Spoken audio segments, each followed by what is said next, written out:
Yes, everybody, and welcome back to TarHeelIllustrated.com for another edition of our Three Things Post-Game podcast.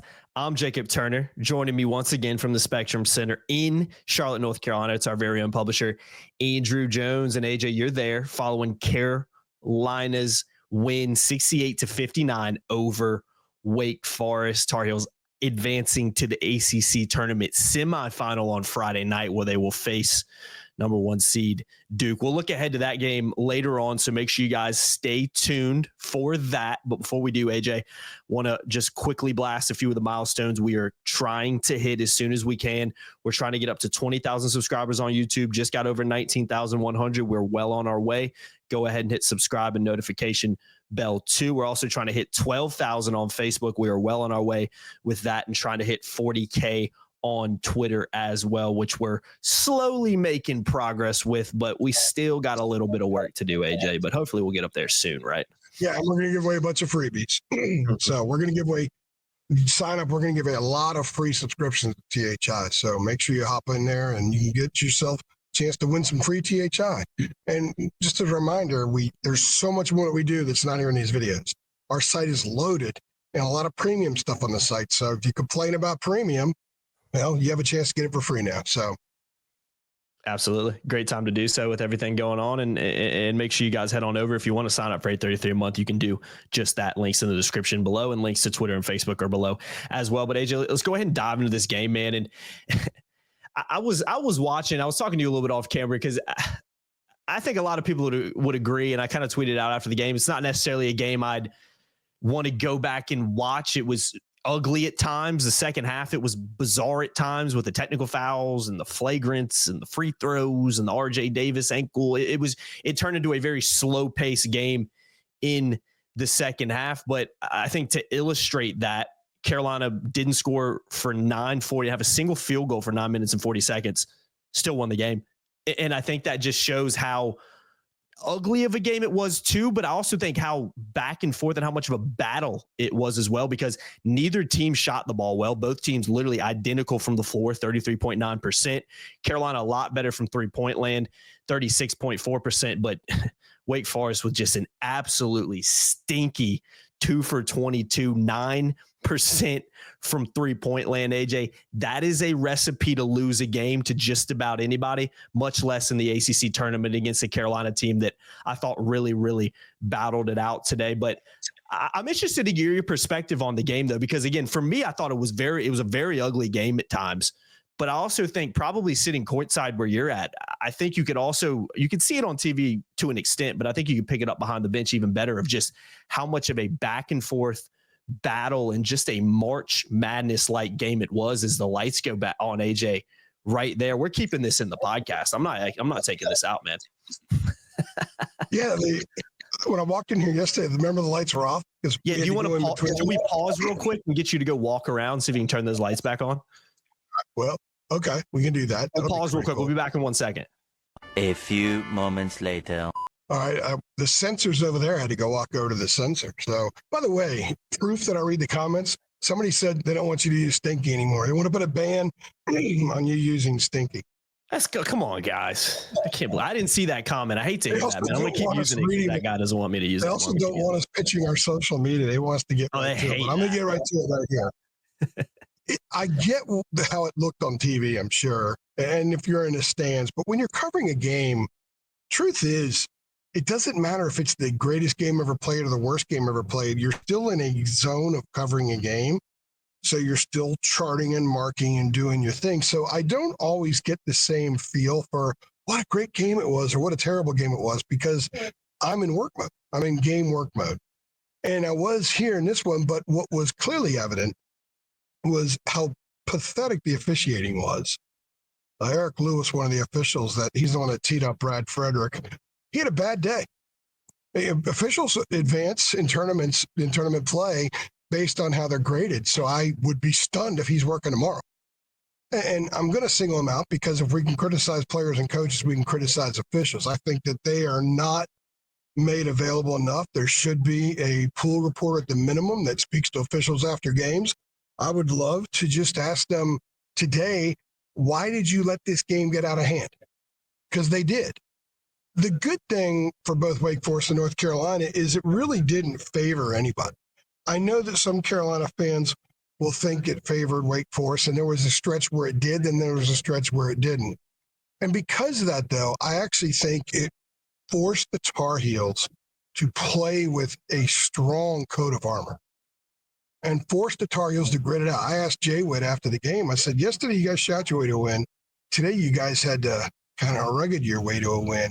And he said that it's great for them and it shows that they can win a lot of different ways. And I think that's a very, very good sign.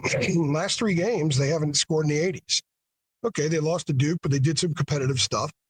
And they won yesterday, 76 points, and just punked Notre Dame. Tournament games, the scoring goes down a little bit. And they won today, scoring 68 points. You're seeing a team that is evolving still here on March 13th, because I don't think if you would have told the average Carolina fan, okay, this game is going to be a rock fight. Carolina's going to go 940, a stretch of 940 in the second half from what, 15-15 to 435 or whatever it was, without 11, whatever it was, 5. It's 940, I think was a stretch. So many numbers. Yeah, it was not without scoring from the field, and still win. When that stretch ended, which was a streak of 12 straight misses, Jalen Withers hit a 3, and it put Carolina up. So that's an indicator that, okay, could have been ugly basketball to a lot of people, and there were times where it was. Wake had 3 bricks and 2 air balls in the first half. Carolina, Seth Trimble shot an air ball, 3. There were some ugly attempts around the rim for the Tar Heels. They didn't convert a layup in the first half, I don't think. They had their first bucket in the paint, first points in the paint was with 7 minutes left in the first half. There were a lot of atypical things that happened, and they still found a way to win. Winning ugly is what really good teams do. And I'm not saying they're a really good team, but they're getting better. Winning ugly, they were down 14-3. If they would have had, the last time they had that kind of start was at Clemson. And we know what happened that night. They just tanked. The floor opened up and they went down and never to be seen again that night. Today, they bounced back and had a 36-17 stretch against Wake. They went up 10 and Wake went on a run, took the lead. I think Wake went on a 15-2 run. I think it was 15-2 or 13-2, something like that. Took the lead by a point, and then it was back and forth. In fact, up until the Tar Heels stretched it to 4 on a 3 by RJ, make it 61-57. The teams were within 2 points of each other for about 9 minutes of basketball. And it wasn't back and forth like when Carolina Duke played here in the semifinals. Remember, you covered that game in 2019? That was the Williamson bucket. Next thing you know, Cam Johnson's dunking on the other end. Fast break dunk after a made basket. It wasn't that kind of back and forth. It was back and forth with elbows and knees and some chippiness and a lot of stuff being said on the floor. A lot of coaches saying stuff. I figured, and I asked RJ, man, if there was ever a game where Hubert was going to cuss at an official, it had to be today. Because the double tech that was Elliott's 4th foul, I think it was. So. Yeah, that was an awful call. And Hubert, it was like, I mean, if there has ever been in his mind a cuss word, much less what comes out of his mouth, it was trying to break through the door and come out. Because other coaches did it. And RJ Davis' dad sitting behind me sort of let out a few. So he was in the first row of the stands. It was wild to see Hubert, as engaged as he was. He actually got a call from the officials, that screen call on Upton Reed when he screened Elliott, and he was coaching that play before the screen happened. The foul happened, and he called it. He also, the trip when Juke Harris tripped Jay Witt, Hubert was the one that got them to call that too. He yelled it. He tripped him. And the official looked at him and then blew the whistle. And they looked it over, and he got the call. And after the official said, we're going to look at it, Hubert walks back to the bench. He says, we saw it. he was dialed in, man. This is a good way to win a game in March because March is going to have its share of rock fights. They won a national championship game in 2017, a similar kind of game. Mm-hmm. So I think it's a really good way to win. It's survive and advance. Now it doesn't really matter how you play. It just matters if you score more points. But the fact that they shot their way to a win and they wrestled their way to a win the first 2 days here, it gives them a tournament tough coat of iron that they're going to need tomorrow night. Yeah, they're definitely going to need it tomorrow night for sure. And yeah, I agree with you, AJ.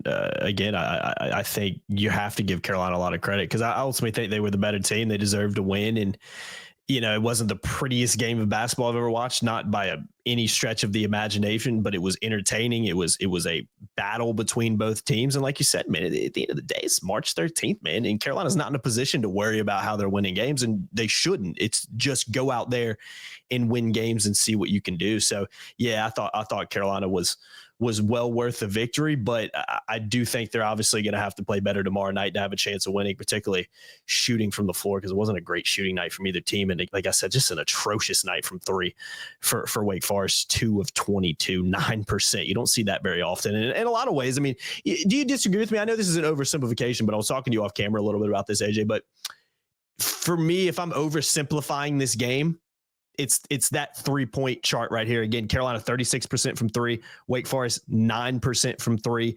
Carolina ends up winning by 9. If Wake has a somewhat decent night shooting from three, who knows what kind of conversation? Heck, we could still be playing basketball right now. I know it's an oversimplification, but when you look at the box score, that's the chart that really stands out, because a lot of other areas, there wasn't a massive discrepancy. You know, Wake was better in this, Carolina was better in this, but the 3-point percentage is just 9%, really bad. Really, really bad. Yeah, but Wake's the worst 3-point shooting team in the ACC, and Carolina got them to take 22 shots from three. Mm-hmm. Wake was 2 for the first spot. They missed their last 17. You got to credit Carolina for that. Absolutely. No, I thought they were good defensively at times for that, but still 9% is hard to do. I don't care how bad of a 3-point shooting team you are, but credit to Carolina for that. I just sneezed and hit the mute button fast enough, so pardon me for that. The Tar Heels did a nice job pushing Wake's offense out. I thought there were some times they should have doubled when they didn't. They got Hildreth to drive toward the baseline quite a few times, and Lubin came over, and Lubin and Trimble there, and Lubin would release, but I would have doubled a little bit more, maybe get some turnovers, get in transition a little bit more. But, it doesn't matter now. They won the game, but I think you got to credit some of Carolina. I thought Carolina defended really well after that first stretch. Wake should have hit some more shots. Wake should have been up. They were up 14-3, should have been up more. Carolina was just out of sorts because Wake was doing a great job.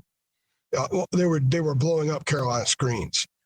Blowing them up, and they had size blowing them up. I thought Wake's size really affected the Tar Heels for a while, but Carolina adjusted. And one of the things I really like about RJ's game right now, and we've seen this happen a lot lately, is that he doesn't force shots early to get going. He allows the game to play itself out because he knows his shots are going to be there. Today was another one of those types of games. And the professionalism that he approaches the game. I saw 10 guys on the court today, and oftentimes 9 of them were flustered. Sometimes 8, because I don't think Salas was very flustered for Wake. RJ was never flustered, ever. A lot of guys were getting affected. They were affected by the officiating and how much physicality they allowed. So there were certain times guys would go in, they would drive. Carolina was very aggressive attacking the basket, and they almost would go up like they were going to get fouled instead of just going straight up, trying to flush that thing or go strong off the glass. And if you get fouled, you get fouled. Play through the contact. But it's almost like they were playing for the contact, not to play through the contact. So I thought that was their response to how the game was officiated and how the refs kind of let it get out of control. RJ was never that way. And you saw it with some of the composure he had. I mean, he's going to make mistakes. Everybody makes mistakes, but the big 3, hit those 2 free throws late. He got them going early in the second half so they could get that 10-point lead. It was one of those days where, okay, RJ can carry him, and he can carry him to a win. He can do a Randolph Childress here today. And no pun intended, because that was Wake doing it to Carolina 30 years ago, but RJ's capable of doing that. and he was doing it for a stretch. And then the game got muddied up, but he still went for 23 in an ugly game. That says a lot. Mm-hmm. And at one point, he had 16 points and like 5 field goal attempts or something. Yeah, 5 for 9 from the floor. Incredibly. 5 for 6 from 3. Really efficient tonight. 8 for 8 from the free throw line. I mean, 23 points. Really good. He defended. I mean, Salas had a really good game, but Salas didn't go for 35 like he can. Mm-mm. RJ defended him a lot. RJ had a pretty huge assignment overall tonight, and he came through. He had a very, very good game, a very professional game. And I think that Jay Witt was the spark a month ago. I think we're seeing the effects of this being RJ's team right now. Yeah, they know they have a calming influence out there who's an ice in the veins guy, and that's huge. Well, yeah, you bring up a good point there. Just to talk about RJ for a second before we look ahead to Duke, because he was absolutely fantastic, like you said, and he talked a little bit about it in his post game interview. Go watch it on our channel after this, but somebody asked him, I can't remember who it was, but he just kind of talked about how, I've been here before, like, and he has. I mean, it's his 5th year. He's played in a national title game. He's been a part of those runs. He's been the All-American ACC Player of the Year, one of the best players in the country still this year, despite maybe starting a little slow and taking a while to get going. I think we're seeing the best of RJ kind of again over the last few weeks in particular. And again, he showed it again tonight, and I think he brings that air of calmness to the game because, like you said, he's not a guy who rushes into his shots. He's not a guy that panics if he's not getting buckets early on and is even really worried about his stat sheet. He's getting back to that point I think a lot of Carolina fans can relate to last year, where you were almost more surprised for big chunks of the season last season if the ball didn't go in the net when it left his hand. There were big chunks of this season where it was kind of the opposite, where he was really struggling to find his shot. And I think now we've slowly seen it culminating in this game again with another really efficient performance. 5 for 6 from 3 is the big one that stands out. We're seeing him get into that point again where now, at least for me, when the ball leaves his hand, I'm getting back to that point where I'm surprised if it doesn't go in. I'm more surprised about that now. So I think RJ's value in these moments for a team that has its back against the wall, for a guy who has been there and done that a few times during his career and has, again, made those Cinderella runs, was a part of that team and a massive part of that team. For Carolina to continue to survive and advance, he's going to have to continue to play like he did tonight. Not necessarily putting up 25 every night. That's a massive help. But being efficient, taking care of the ball, just one turnover. And again, just being a calm kind of leader out there for this team that they need. So yeah, I thought he was absolutely fantastic. And I think he's getting back to that point where I don't know if I want to see back to his best at Carolina because of how good he was at last year in particular, but he's getting back to that high level we've kind of grown to expect from a guy like RJ Davis. I think understand is that RJ was a benefactor of having a great screener last year in Armando. That got him a lot of looks. He doesn't have that. Van Allen Lubin has improved. Jalen Washington had another screen foul, illegal screen tonight. Mm-hmm. RJ doesn't have that. His shots have had to come very differently this year. And it's taken him a while to adjust, but I think he's adjusted. He's shooting. I'll crunch the numbers. It'll be in the deep dive. I think he's shooting around 38% from three over the last 16 games or so, 15 games. And he's been rebounding. He's averaging with almost 4 assists a game. He had 7 yesterday. He got one added on later on last night. I think he had 7 against Notre Dame. He knows when to dish. He's not afraid to dish. And because he has a lot of confidence in the other guys now too, it makes him even better at distributing when he has to distribute. And I'll tell you what, I actually thought there were some times tonight where Carolina got early screens on possessions and took Elliott off the ball and had RJ on the ball, but Elliott on the court. Mm-hmm. And I thought that was interesting because it flustered Wake a little bit. Now, Carolina didn't convert and Wake recovered well. But if there's an early screen and you get Wake into some mismatches or a long team into some mismatches, RJ showed, he's shown throughout his career, he will drive on a big. He'll try to shoot over a big. Times you don't want a guy shooting over a big, depending on the reach. But RJ is at a point where he's so good with the step back. He's so good at getting the separation. You're okay with that. but he doesn't do it every time. There are some games this year where he shot a lot. Hubert tells him to shoot a lot, but you're in tournament play now. Every bad shot is a turnover if you don't get the offensive rebound. He understands that. And I thought what you saw tonight was, as you noted before, a tournament-savvy, tournament-tested guy who was the calming influence during what was really a constant storm of a game. Yeah, he's going to have to continue to play like that for Carolina to have a chance in this one. But AJ, let's look ahead real quick and talk about what this means, because obviously a big time matchup with Duke tomorrow night, a depleted Duke. I tweeted out after the game, but I kind of said, Carolina is certainly in a better position, I think, now to beat Duke than they were at 12:15 this afternoon, just a few hours ago, with how that Duke game went down. For those who don't know, Malik Brown getting hurt in the first half, re-injuring that shoulder. Unlikely he's going to play tomorrow. And then Cooper Flagg, from everything that you've told me, he's out tomorrow, which is a big miss for the Tar Heels. The whole word in the press room is that he will not play, and there's no point in playing him. If I'm a Duke fan, I don't want him to. I mean, you want him to play, but you understand why. It doesn't mean they're still a number one seed. They're going to be in Raleigh. And quite frankly, he doesn't have to play in their first game. They'll play a 16 seed and they'll be fine. Really, he doesn't need to play until either next Saturday or Sunday. From this week, 9-10 days from now, whenever they play their second round game. So, but the word everyone's saying, people have talked to Duke people that cover Duke have all said he's not going to play. And obviously Malik Brown, I saw him taken out in a stretcher, he wheeled right by the media room. And you hate to see that for a guy. And what's pretty interesting, Jacob, is that Malik Brown was out leading up to both Carolina games, and he came back for the Carolina game, had an impact at both, especially last Saturday, hit 2 big threes, and he defended RJ. His defense on RJ, who was scorching hot, is one of a few things that changed that game. Duke won't have that. He's so good. You can run that. They're so good at switching 1 through 5, but they're even better doing it when Malik Brown's out there. And he won't be out there. So that's a big loss for Duke. But even without Flagg and Brown, Duke is still so good. Yeah. And it's going to be a very difficult assignment for the Tar Heels because the Devils are still very long. They've still got experience and talent. Knuppel was great today in leading them to the win over Georgia Tech. He's capable of being an Everett Case Award guy here this weekend.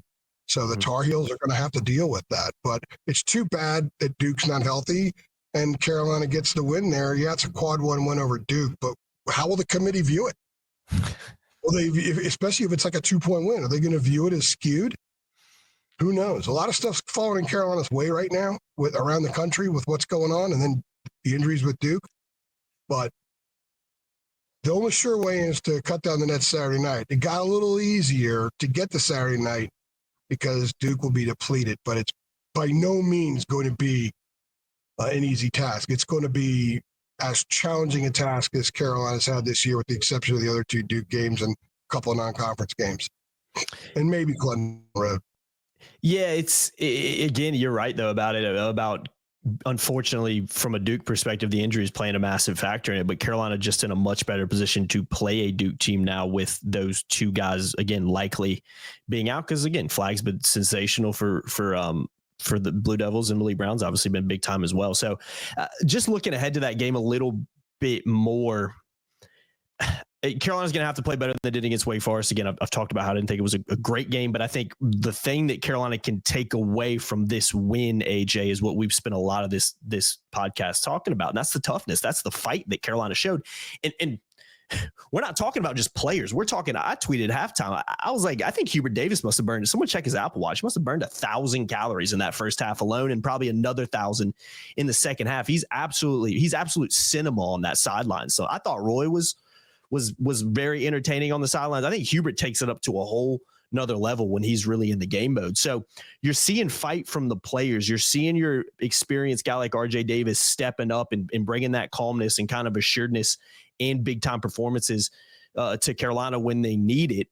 And I think all that combined with the state that Duke currently finds itself in right now, with its focus not being necessarily an ACC championship at this point, it'd be great for them to do that from their perspective, but they're looking more ahead to making a run in the NCAA tournament because they are that good when they're healthy. So it does set up for a great opportunity for North Carolina to potentially get a win against Duke and advance to the ACC championship game. But will it be enough? I think that still remains to be seen. But as the mindset for us coming to this tournament is, okay, Carolina needs to go there and win the thing to get in the tournament. And I think that same mindset still applies. And I think that's how Carolina's approaching this tournament and this game in particular tomorrow night, despite what Joe Lunardi said, because let me just throw this in there as well. We're talking about Joe Lunardi again.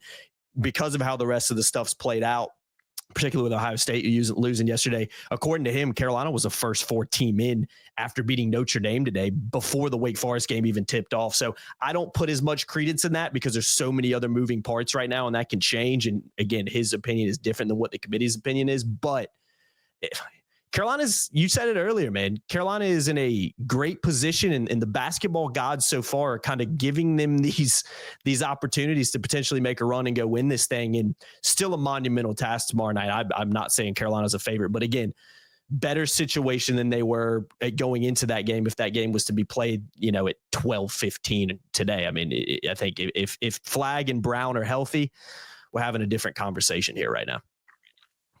Jay would acknowledge after the game today that they're well aware. They know what they need.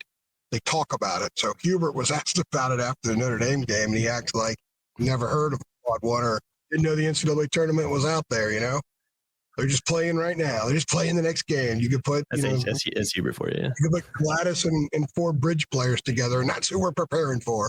But they know. And I actually think the way the schedule has played out is really beneficial to them. A, because I think Notre Dame was a less demanding task than Pitt would have been. Okay. But also, they had a lot to prove. They wanted to shut down Burton because he damn near beat him. They know they probably should have lost that game. They had something to fix from the first meeting. Today and by the way, you can hear Louisville in the hallway out there doing really crazy sounding stuff. It's not too loud right now. I don't hear much of it. There's a couple people yelling and screaming as if there's a murder taking place or something. But where the hell was I? Talking about and then with Wake, they were all about, they could have played Wake on an island somewhere with no one around. They would have approached it and there was no postseason bearing. They would have approached it the same way. That was a demon they had to exercise, and they did. Now they got another one tomorrow. And I think what was interesting is I asked some of the guys, just kind of curious what would come out of their mouths. What did you learn last Saturday that helps you going into tomorrow? Because they were down 4 with 7 minutes left. Mm-hmm. Duke pulled away. Duke, clearly a better team. But remember we talked about that 35-13 run in the middle of the game that a lot of Duke fans have had fun with me about. Have you seen that? I haven't seen that. What are they saying? Oh, I've had a lot of fun going back into it. It's actually been really enjoyable. Too bad they don't understand what I said in the rest of the video, but oh well. But that 35-13 run was important to this team because it showed they could do it against Duke, against a healthy full Duke, right? So they need that. You have to go back and find compartmentalized things to move forward and to help you build confidence. I think that gave them some confidence. It was one of the reasons why they led in that game in the second half, why it was still just a 4-point game with 7+ minutes or so left. So they know that they could play, or at least they believe they could play with them. And now you take out the Cooper, Malik Brown thing. 3 of the players were asked about it when I was standing there. I think I asked Jay Witt if he was aware. They were very aware before they played today. When Jay Witt or RJ said, you hate to see guys go down, but it doesn't matter. Duke is still a great team. We're going to approach them the same way. Because when you think about it, even though they lose 2 long guys, they still have a ton of length. Mm-hmm. And they use that today against Georgia Tech really well. So I think it helps this team that there's another demon to exercise. And then after that, if they get Clemson or Louisville, there's another one there, especially Clemson. There'd be another one because they were just downright rotten that night. Louisville, they let one get away. And but I think it's good for them. So, yeah, they have this big thing that they have to achieve. But the increments are supremely important and have bullseyes on each one. I think that makes the big task easier. It's that eating an elephant one bite at a time instead of the whole one. Well, they're getting big, giant bites. They had 2 now. they have a massive one tomorrow. They're going to need a knife and fork for that one. But it's there, and now they have the opportunity. And it's a shame that Duke's injured. It sucked. Hate seeing that stuff. Carolina fans know what it's about. They've experienced it this time of year, and it's not just Kendall Marshall. I can go back to Steve Hale getting injured in 1985, Kenny Smith's broken wrist. Earlier in the year, in 1984, a team that was undefeated in the ACC, a team that very well may have been undefeated if he never got hurt. And he came back, played with a cast on. They lose to Indiana in the Sweet 16. Carolina's had the injuries before. You had Rasheed Wallace's ankle in 1995. They managed to get through that. So, and it wasn't just Henson. It wasn't just Marshall in 2012. John Henson was banged up too. Yeah. Mm-hmm. So it happens, and it sucks, and it affects how we view history 10, 15, 20 years later if those teams don't achieve what they should be able to. But we'll have to see. We'll see. I still think Duke's going to be a very, very difficult opponent. Yeah, I agree. No doubt about it. I think tomorrow's still going to be a very tough task, and I think you're kidding yourself if you think it's not going to be, just because two very important players are missing for the Blue Devils, and still a lot of work to be done for Carolina to win this whole thing. You got to beat Duke, and you got to beat Louisville, Clemson, one of those teams on that side more than likely. So still a lot of work for Carolina to do, but hey man, they're still dancing. They still got a chance to win this thing and kind of force their way into the NCAA tournament, and we'll see what happens. But AJ, I think that's a good place to wrap this one up. We'll obviously be back tomorrow night for our post-game podcast after the Duke game, with however that game shakes out. But AJ, I know you got a lot of work to do. I know you got plenty of things you and Bryant need to bang out. 6:55 right now, so finishing up at a pretty decent time, despite that second half possibly being the longest second half I've ever seen in my life. Unbelievably long, with all them texts and foul calls and everything. It was long. Just brutal. It was very long. It was very long. Man. Let the game get away from you. I'm telling you, I heard more cuss words from Carolina fans tonight that would last a lifetime. It was one of those games, though. That fits the type of game it was. It was, and I'm sure the Wake fans were cussing just as much. I just didn't have them near me because I was right behind the Carolina bench, as all the main Carolina media was, and then the Carolina fans were right behind us. So they got a W. They move on, so that means I'll still be here.